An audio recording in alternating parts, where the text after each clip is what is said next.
हम गुंजन चौधरी मैथिली गुंजन चैनल पर समस्त मिथिलावासी के प्रणाम करै छी। आइ हम एकटा भगवती गीत लऽ कऽ उपस्थित छी। एहि गीत के रचना केने छथिन आदरणीय मणिकांत झा जी। तहन सुनल जाओ अपने सब। झुनुर झुनुर बाजे पायलिया माता के मंदिरिया, झुनुर झुनुर बाजे पायलिया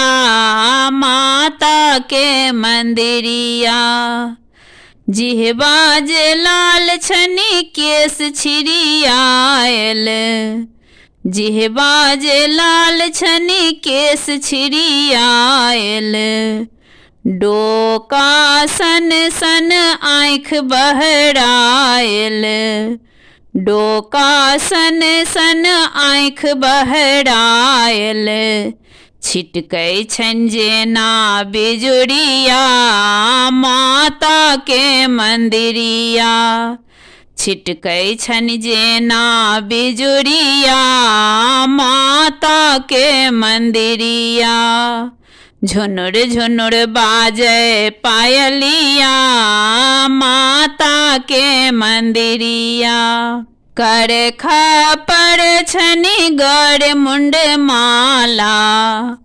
कर खपर छनी गड़ मुंड माला,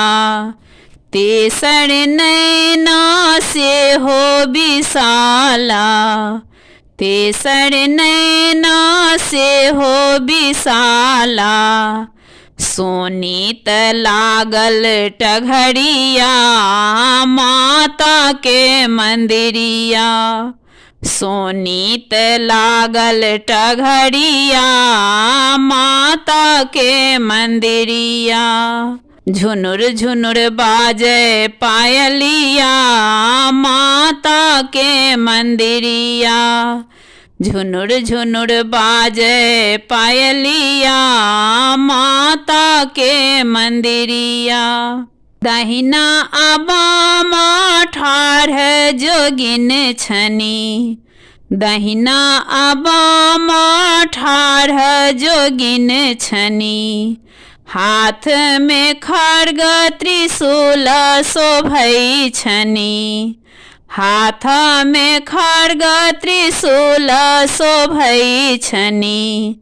मणिकांत मणिकांत कायल गोहरिया माता के मंदिरिया, मणिकांत कायल गोहरिया माता के मंदिरिया, झुनुर झुनुर बाजे पायलिया माता के मंदिरिया, झुनुर झुनुर बाजे पायलिया माता के मंदिरिया।